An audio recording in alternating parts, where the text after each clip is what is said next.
조조가 왔다고. 예, 오늘은 왜 안 도와줘? 솔직히 말하면 그게 다 나았을지도 모르겠다는 생각이. 아우 유비. 복잡한 건 장비 안 되라는 느낌이. 이거 소설 막 나오는데. 그리고 삼국지 끝판왕 임영환 박사님 나오셨습니다. 안녕하십니까. 아이 뭐 삼국지 하면 일단 초계 원류 유비관우 장비로 시작을 안 할 수가 없습니다. 그냥 저희가 흔히들 알고 있는 이야기로 그냥 딱 시작을 하면 유비가 돗자리와 집신을 엮어서 팔고 지냈는데 어느 날 벽보를 보고 큰 한숨을 쉬니까 장비가 와가지고 어찌 자네가 거기서 한숨을 쉬고 있어 라고 하면서 관우와 세미형이 엮여지는 그 과정 그리고 도원결의 요게 이제 우리의 이 마음속의 삼국지 시작 아니겠습니까? 그렇죠. 여기서 잠깐 갑자기 제가 들었던 의문이 있었습니다. 유비는 할아버지, 아버지 이미 있었던 집안에 어느 정도는 재력이 있지만 중원 전체적으로 본다면은 등급이 떨어져서 이 사회 진출길이 막힌 사람이었고 하지만 어느 정도의 레벨은 있었고 장비도 돈을 어느 정도는 가졌고 레벨이 있었던 사람이고 관우도 어느 정도는 본인의 어떤 이 학식이 있었던 사람으로서 도원결의를 맺어서 나오기는 했습니다. 하지만 저희가 항상 삼국지를 보면서 답답했던 일들이 있지 않습니까? 유비 이랬던 적이 아마 있었을 것이다라는 생각이 드는데 어차피 나이도 관우가 더 많았고요. 뭐 상황상 정황상 보면 나이가 많은 사람, 적은 사람이 형이 될 수도 있다라는 거를 전제로 깔았을 때 유비, 관우, 장비 삼형제 중에 형제가 바뀌어서 윗사람이 돼서 황제를 다른 사람이 했다면 어땠을까라는 생각이 제가 갑자기 들었거든요. 그래서 오늘의 이프는 만약 유비가 사실은 결정을 내는 연희 속에서는 분명히 많이 그런 건 있지만 뭐 정사와 통합적인 시각으로 봤을 때 유비가 저 답답한 결정만 안 했으면 저거 안 뺏겼는데 저거 황제 될 수 있는데 저거 문제 없는데 여러 가지 일이 있었습니다. 만약 관우나 장비가 형이 돼서 황제의 길을 갔다면 삼국의 형세 변화는 좀 있지 않았을까요? 그러니까 사실 그거를 뭐 딱 어떻게 될지 역사는 모르는 거니까 모르는데 스타일이 정말 셋이 달라요. 다른데 관우 스타일은 확실히 그건 있어. 관우가 했으면 더 과감하고 카리스마 있게 나가서 싸움은 항상 그렇잖아.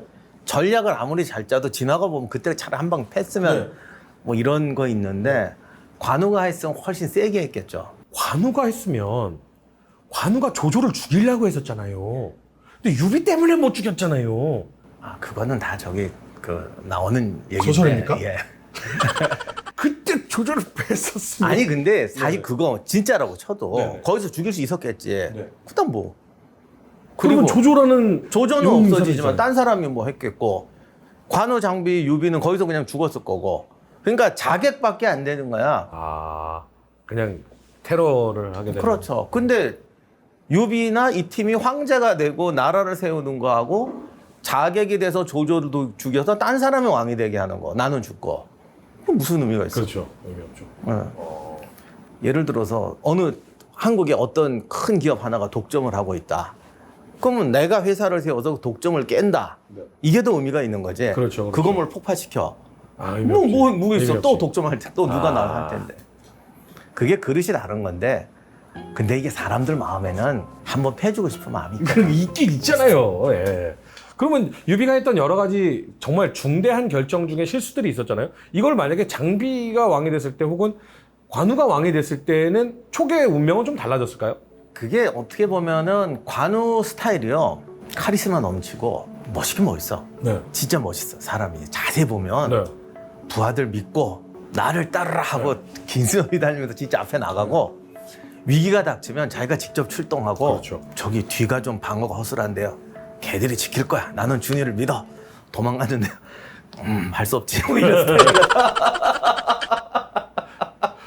근데 예를 들면 장비가 왜 성을 뺏기고 이제 문제가 생기는 그 일이 있었잖아요. 그럼 예를 들면 장비가 왕이었으면 그 자리에 관우나 그 자리에 유비가 있었으면 근데 그게 저 관우는 그 일처리 같은 건 잘해가지고 유비가 전술적인 임무를 맡길 때는 다 관우한테 맡겨요. 그러니까 싸우는 임무가 있고 네가 저쪽에 가서 통치를 해라. 성 관리 같은 거는 뭐 하고 그랬어. 그러니까 장판파 같이 저기요 내가 맡겠습니다. 이럴 땐 장비가 나가는데 후방으로 일개중대를 끌고 가서 화약고에 불 지르고 다리를 불 지르고 뭐 이런 거 좀 복잡한 임무 맡길 때는 항상 관우를 쓰더라고.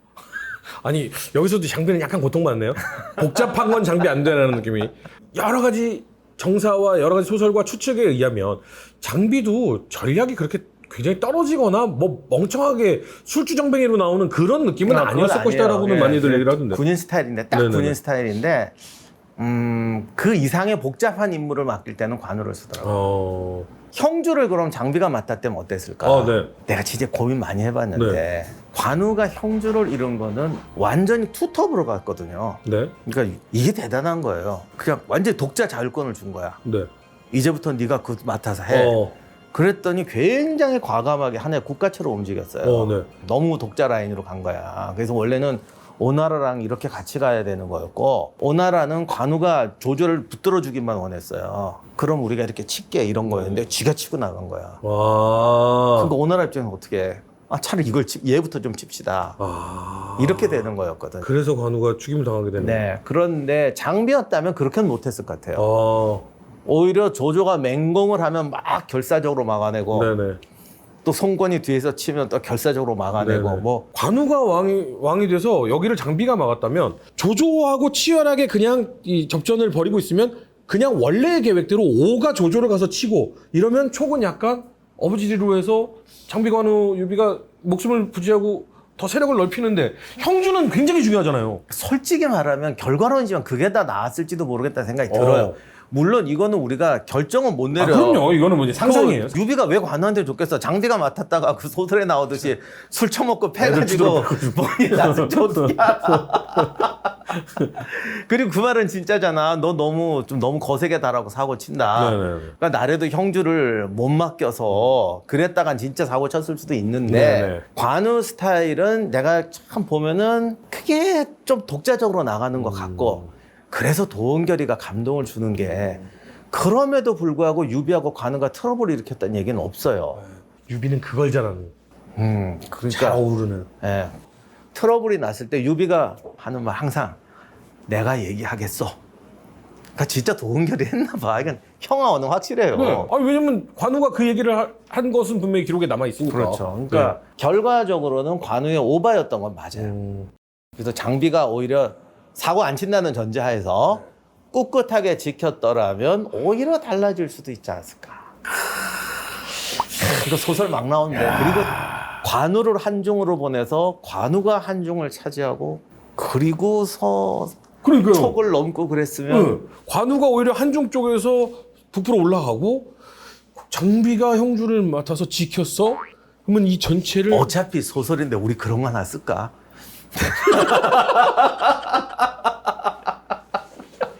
이 세 사람의 어떤 이 성향과 이야기를 쭉 들춰봤을 때 관우가 굉장히 뛰어난 건 사실입니다. 근데 너무 뛰어났기 때문에 형주에서 오히려 조조를 밀어붙이는 형세가 되니까 오에서는 굳이 우리가 여기서 조조를 그러면 유비가 우리한테 오히려 더 훨씬 더 위험한 독이 될 텐데 그러니까 뒤로 쳐. 그래서 관우가 죽게 되고 유비는 폭발하게 되고 형주 그 중요한 형주 땅을 뺏기게 되는데 만약에 장비였다면 술 먹다가 조조가 왔다고 야 오나라는 왜 안 도와줘? 그럼 오나라가 조조를 탁 치고 그럼 형주를 지키고 관우는 여기서 한중에서 위로 밀고 올라가고 티베트 밑에까지 같이 쫙 올라가고 그랬으면 초기의 삼국지가 엄청 크게 이 촉의 어떤 이 범위가 엄청나게 커졌을 수도 있겠다라는 상상을 해본 이푸는 상상이니까요.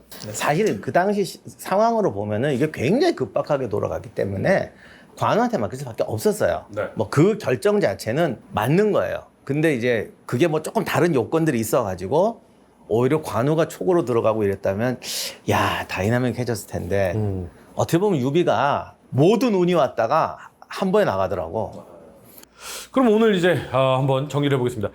유비관우 장비의 도원결이 그 처음 시작 이것에 대해서 정리를 좀 해주신다면요. 도원결의는 어쨌든 사람의 마음에 울리는 거고 우리가 평생 가져가는 이야기인 것 같아요. 일생 살아보면 그런 사람 있긴 있어야죠. 누가 그러잖아. 돈 벌고 뭐 잘 출세하고 다 필요 없고 나이 들어서 같이 이야기할 수 있는 사람이 최고다. 그러니까 도원결의를 하느냐 안 하느냐가 중요한 게 아니라 도원결의 같은 사람을 만드느냐가 인생의 승부인 것 같아요. 자기 본래의 목적을 달성하기 위해서도 그런 사람이 꼭 필요하고.